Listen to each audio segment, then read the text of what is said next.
Good night.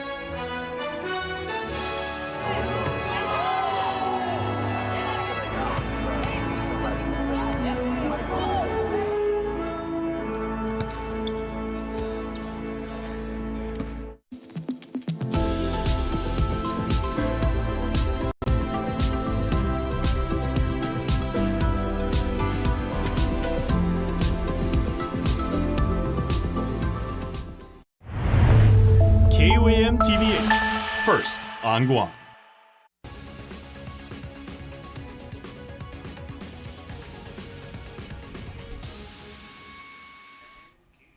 Half a day, I'm Mitsuki Hirayama. You're watching KUAM News Weekend Edition. Thanks for joining us. We begin with concern over new hospital fees added to patient bills for outpatient clinic visits at the Guam Memorial Hospital that prompted a public hearing recently. Two local insurance providers argue it would worsen the financial burden of healthcare for both patients and payers. Here's more. The Guam Memorial Hospital's new facility fees for outpatient clinic visits coming under scrutiny from senators during a recent public hearing. This after Calvo Select Care and Saywall Insurance testified against the new fees during GMH's public hearing back in December when the hospital proposed a total of 99 new fees. They argue it goes against industry standards and that a costly professional fee is already being charged for the same visit. Senator Therese Terlahi reads a portion of their written testimony. According to Select Care, the hospital has to select one of the two fees.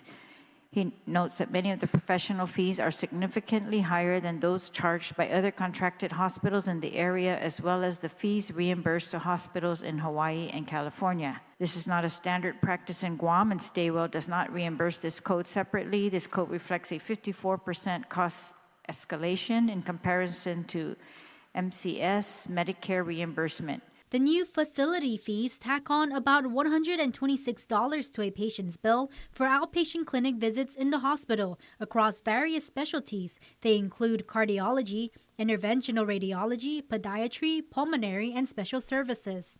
GMH Chief Financial Officer Yuka Hechinova says other hospitals have established the same fee. So we normally charge the professional fee, but we've never charged a facility fee. And the staff had researched that this was something that we could charge since we have the clinics on site in the hospital. The GMH Board of Trustees approved the new fees in March despite the concerns. What happens if they don't pay, like they've threatened? There is an appeal process that we go through, and that's what we've instituted is first it's handled informally where we discuss it, why they won't pay it. And then it does eventually get escalated to legal. Further questioning from Terlahi revealing the hospital is already trying to appeal denied claims. GMH legal counsel Jordan Paloon says total outstanding pending claims are at about $400,000. Now to our eye on crime, a Timoning woman woke up to a terrifying sight early Tuesday morning. A man wandering through her home at 4:30 a.m.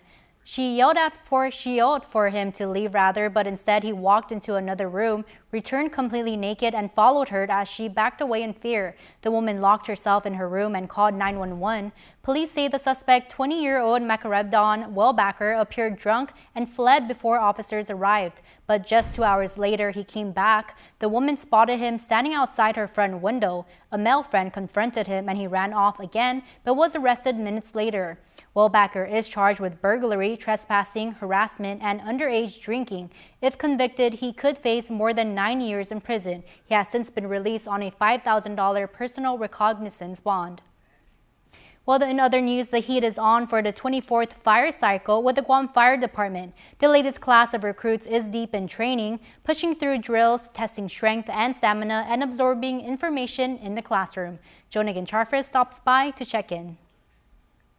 One Wednesday morning, KUAM stopped at the Guam Community College to check up on the 24th fire cycle with the Guam Fire Department.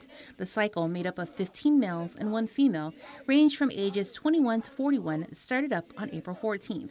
GFD spokesperson Lieutenant Nick Garrido. So they are currently undergoing the emergency medical technician course taught by our members, and then which would allow them to transition into be able to test for the National Registry. Over the next several weeks, They will continue on with the EMT portion and then start going to the hazardous materials awareness and operations, as well as their fire ground operations, and then eventually into the emergency vehicle operations course to be able to allow them to drive our emergency vehicles.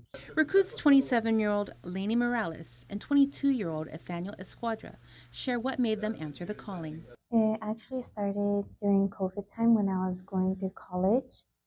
I was majoring in biology, and during COVID we were in quarantine, and I felt like I wasn't doing much while everyone was out in the field working days on end. And it led me to join the military and also join the Guam Fire Department. I've always wanted to have a career in the medical field, whether it be a doctor, a nurse, or any type of emergency medical service personnel, in hopes of helping and saving lives. Taking us back to the first day of the academy, Garrido explains what the cadres shared with them. The advice that was given to them was to stick by our core values, which is to be professional, respect, integrity, dedicate themselves to the community, to each other, and provide empathy to the families.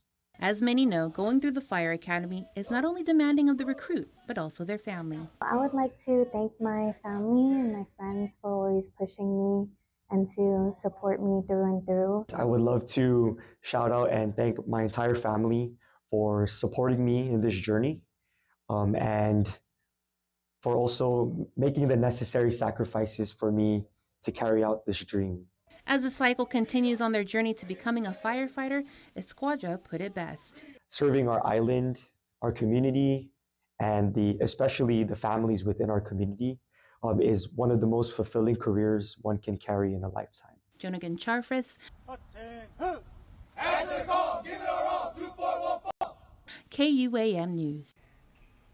Thanks, Joan. In national news now, the Supreme Court heard arguments Thursday in the Trump administration's emergency appeals over lower court orders that have kept its new citizenship restrictions on hold across the country. Outside the Supreme Court, activists and Democratic lawmakers rallied as justices weighed arguments about the judicial powers used to block the Trump administration's efforts to end birthright citizenship. We have 154 temporary restraining orders and preliminary injunctions. Inside, the Trump administration argued that district court judges should not have the power to issue nationwide injunctions against President Trump's executive order. What we have are lower courts making snap judgments on the merits that ignore the fundamental principle of the 14th Amendment, that it was about giving citizenship to the children of slaves. On the first day of his second term, the president signed an executive order that would deny citizenship to children born to people in the U.S. illegally or temporarily. During the hearing, a majority of justices expressed concerns about the sweeping injunctions issued by federal judges. The government argues that lower court rulings only apply to the individuals suing, but some liberal justices pressed on how that could create a confusing patchwork of rules and affect which cases make it to the Supreme Court. The government has no incentive to bring this case to the Supreme Court because it's not really losing anything. It's losing a lot of individual cases which still allow it to enforce its EO against the vast majority of people to whom it applies. Conservative justices appear to be swayed by government arguments that impacted individuals could band together and join a class action lawsuit. That mechanism is available, whether one way or another. Doesn't that solve a large part of the problem? A ruling on the case is not expected until late June or early July. Erica Brown, CBS News, Washington. Meantime, conservative Justice Amy Coney Barrett appeared to side with her liberal colleagues and questioned the government about the merits of the birthright citizenship issue. Now it's time for our weekly roundup that showcases promotions, awards, and other accomplishments submitted by you, our viewers and followers. If you would like to feature company promotions or achievements of friends, colleagues, or loved ones, send pictures, announcements, and press releases to newsdirector@kuam.com with subject Making Waves.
Stick around, we have more coming up on Weekend Edition. You're watching KUAM.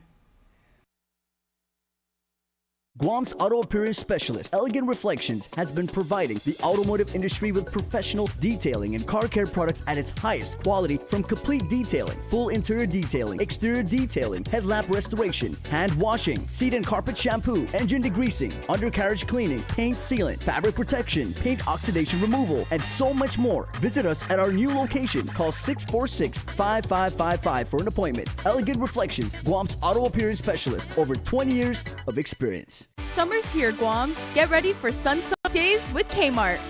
From beach gear to backyard barbecue essentials, Kmart has it all at prices that keep your wallet cool.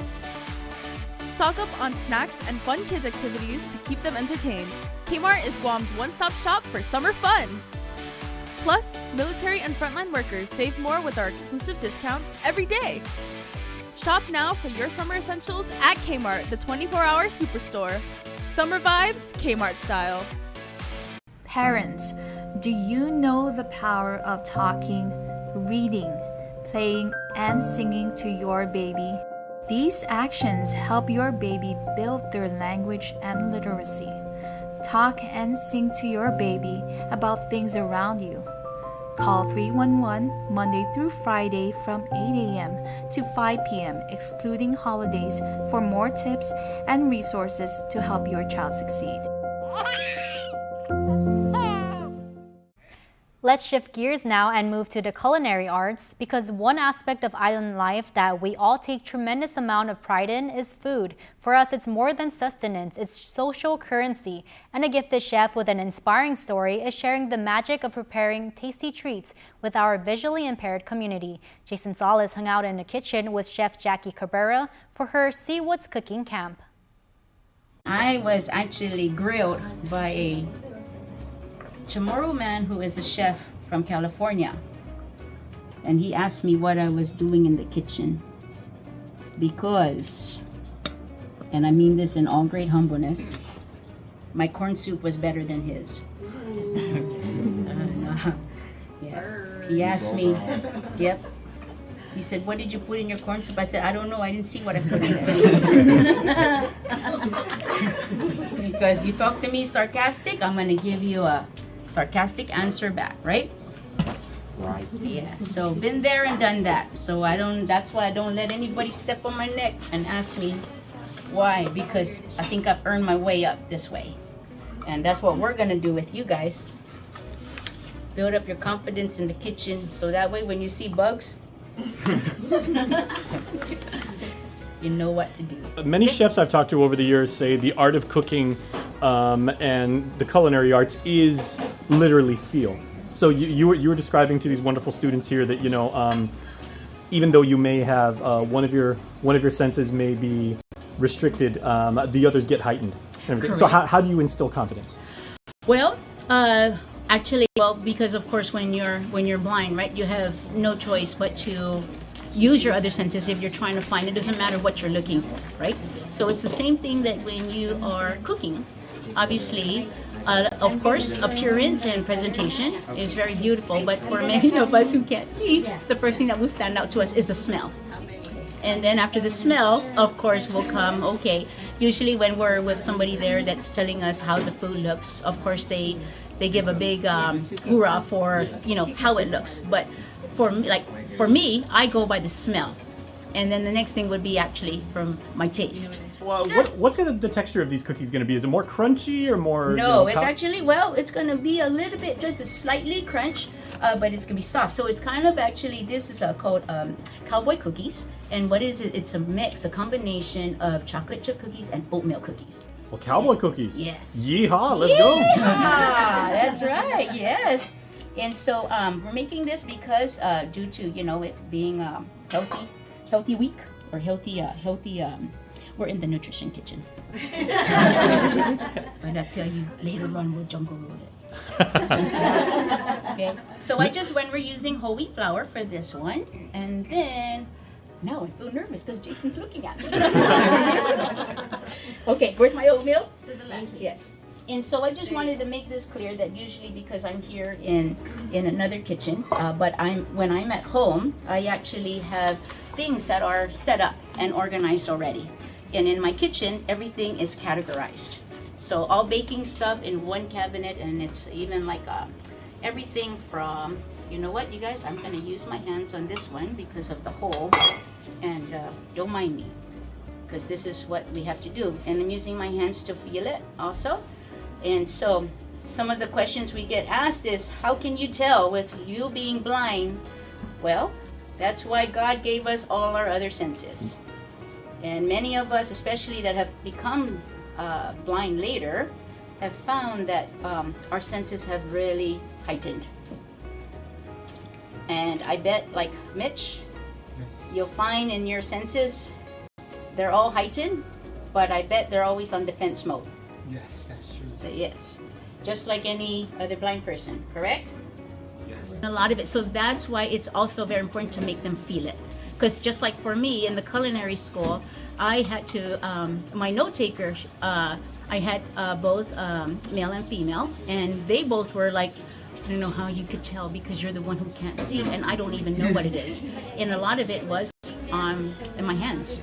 A lot of it was the way I taste it. A lot of it is my smell. The butter here, it's still a little warm, but it's okay. Oh, that's fine. Yeah, I need this there. So usually I use a KitchenAid mixer for this one, but we're doing everything manual. In the culinary school, we get to do everything manual. That's why I have Popeye arms. And then you wanted 2 bars of butter, right? Yes. Melt it? Okay. Melt it, and yes. So Separate it? yeah, these. Okay. You want me to do it? No, got it. Wow, good job pouring. And then I need vanilla, please. Vanilla. Yes. UOG here with Dr. Tanisha Affligui, and Miss Rai here, and Miss Clarissa, and Miss Gabby for, helping us and taking us in, because we've been looking for a kitchen. Get it? We've been looking for a kitchen. Okay. Yes. Yeah, it's really really nice. So in Seattle, I stayed there for actually 7 months because that's where I attended the School for the Blind. Okay. There. But then I went to, but I did my culinary training over at Western Culinary Institute in Portland, Oregon. So I stayed down in Oregon for only 10 months. And there's a lot of Chamorros in Oregon and Washington Yes. State. A lot. Yep. I belong to, I help out a lot in many of the Chamorro communities over there. And yeah, I belong to a very big community, the Chamorro community of Sacred Heart Catholic Church there. Very nice. Yes.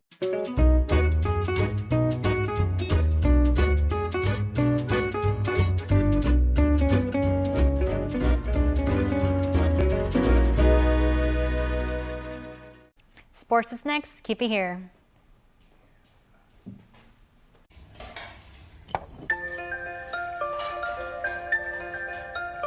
Honey, do you want some milk?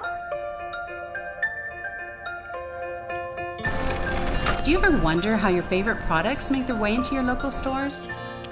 Most arrive on state-of-the-art Matson vessels that transport containers of food, household items, equipment, and supplies into the islands every week. Because we know that you depend on us, we work closely with our partners to ensure that our shipments arrive on time, all the time, so you can find your favorite products when you need them. We transport the region's most precious cargo that supports successful businesses and promotes a better quality of life for our families. Matson is proud to have been the hometown shipping carrier for Guam, the CNMI, and Micronesia for the past 25 years, and you can count on us to be here for generations to come. Taco Bell brought back crispy chicken nuggets, and I can't believe how good they are. Why can't you believe it? Because you're Taco Bell. Taco Bell. Yeah, but a taco place can do nuggets, right? Yeah, the Hidden Valley Fire Ranch is awesome. Okay, they're good, but we're not a chicken place. When did you guys become a chicken place? Chicken? Can't a taco place do good nuggets? Are we not allowed to do both? What do you mean? You think it's cool to do both, right? Why are you looking at me like that? Are they okay? I don't think so. We're totally a taco place that's a chicken place that's also a taco place. Beyond the Game is presented by Gatorade. Alpha Day, I'm Noah. I'm Hyatt. We are class of 2025. We are Friars for Life. Okay, so first of all, I've done a bunch of stories, you guys, on this year's Friar class. You guys are exceptional in a variety of things: rugby, basketball, volleyball, football, obviously. Congratulations to you guys first on graduating, man. It's 4 years of really, really hard work, and now it's over, or is it? Well, how do you feel, Hein? It's not over yet. I think it just started. This is like a new step for us. College is, I think, a huge thing. Okay. So can't wait to play. Have you guys been able to call yourselves like alumni yet, or has it sunk in when you held your diploma? Or? I don't think as much. No, it hasn't sunk in yet. Okay. And then Noah, you're kind of used to being like in the limelight, or having like a lot of cameras on you and everything like that. What does graduating mean to you? Like being able to celebrate with your brothers. I just think that it meant a lot for us. To see how far we came in our high school careers. So, just being able to graduate and getting to the next level, like with all of my boys and everything, just meant so much in that moment. Okay, and also to be able to finish your high school careers with yet another championship. Yes, what did that mean to you guys as seniors to be able to say, like, okay, we realize the tradition that we've got coming into this and everything like that, but this is our class and this is our legacy, so we got to bring home the chip. Yes, sir. So I think that was like the cherry on top, was just winning on my senior year, leaving behind a statement and a legacy, FD. So I just think that was the cherry on the top of the moment, And what, you had like a double even before halftime in the championship game? Yeah. Yeah, I had a double, but I won't lie to you guys, I was kind of really gassed and injured a little bit from the semis, but I'm just happy that we were able to succeed in that game. Mm-hmm. Okay, and Hein, you're a multi-sports star yourself and everything. Well, like, what do you attribute to the fact that you've been able to succeed as much as you have in different disciplines and everything? Because it's hard enough to be good in like one sport, or does the fact that you're participating in multiple events actually make it easier? I think it does make it easier. Just being an athlete in general is just a thing for me. I think just sports is like everything that I do.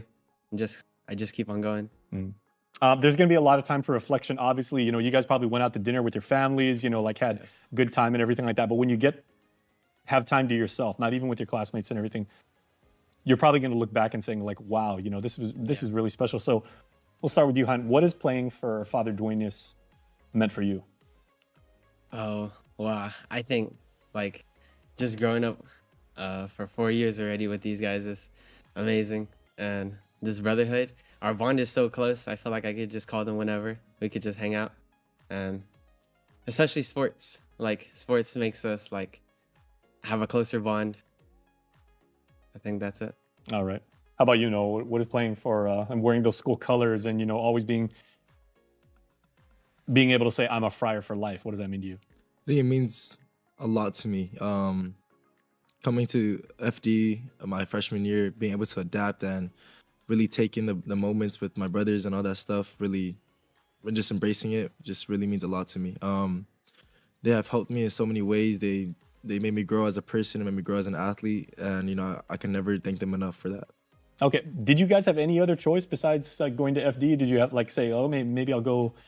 There's Guam High, or there's other schools, or Guam or St. Paul, other things like that, or was it already determined that either your family picked or you picked, and you knew you wanted to go to FD? So it was really a toss-up between St. Paul and FD, and for me, I went to a lot of schools my middle school years, and I went to St. Paul as one of them, and my sister was already at St. Paul, so for my mom, it would have made life way easier for her to drop us both at St. Paul already in the morning, but I begged my mom, or I tell my mom like I want to go to FD. She let me go to FD, and I think that was the best decision. And you were right in the middle of that big FD like St. Paul rivalry and everything. I mean, it's been going on for like 5-6 years and everything. Like, how intense was that, especially knowing that community?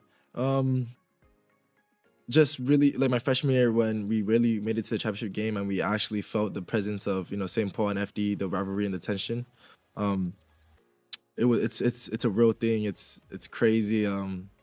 But at the same time, it's a great atmosphere to be put in.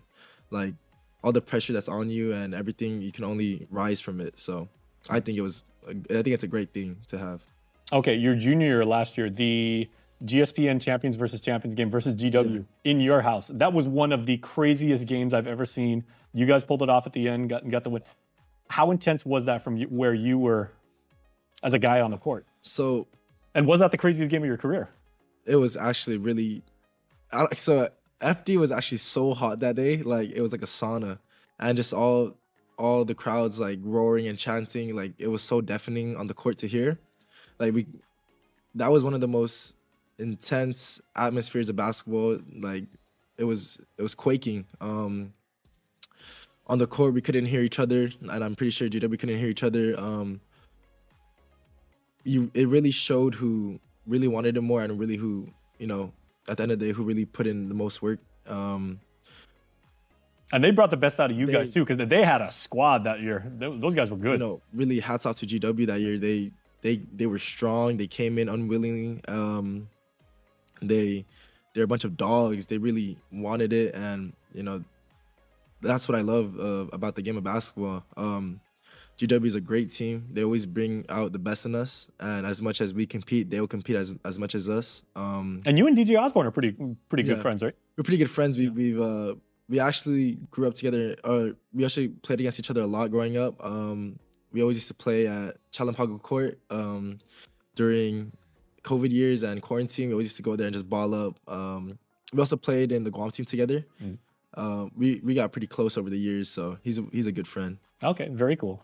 I know he speaks very highly of you too. Beyond the Game is presented by Gatorade. Win one championship, you're celebrated. Win twice, they call you a hero. 3 times, they say words like legend and dynasty. 4, 5, 6 titles, they'll say enough is enough. But when you've won it all 7 times, what's left to say? The trophy speaks for itself. Introducing the full lineup of Ram trucks. Ram, 7-time winner of Motor Trend's Truck of the Year. Don't need a work break, keep the smile on your face. The moments you can't replace, and I'll be around. Whoa. You can count on me. You can count on me for life. Wherever life takes you, we're always here for you. Calvo's Insurance. Count on us for life. Superspeed your life with Docomo Pacific Fiber Internet.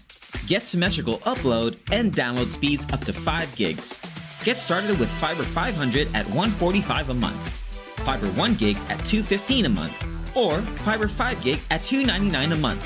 Plus, get 2 SuperPod 6Es with any plan, and a free EcoFlow River 3 and bonus welcome kit with 1 gig and 5 gig plans. Experience tomorrow's islands today with Docomo Pacific Fiber Internet. And now here's Jason Solis with your Cold Stone Birthday Creamery Birthday Club shoutouts.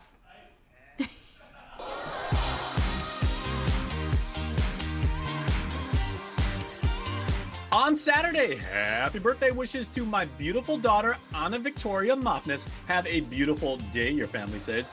Happy birthday number 12 to Zeke Uggan. We are so proud of you, and please keep reaching for the stars. Love always, Mommy, Daddy, and Logan. And Nayani Rianne Cruz, happy birthday number 4 to our princess from your familia. You are such an adorable, beautiful, and spunky little girl, and we love you more than anything. Want to wish your special someone a happy birthday? Just click the QR code here on your screen or email birthdayclub@kuam.com. Earlier, I meant to say that's your Cold Stone Creamery Birthday Club shoutouts. Anyways, that's going to do it for us here on Weekend Edition.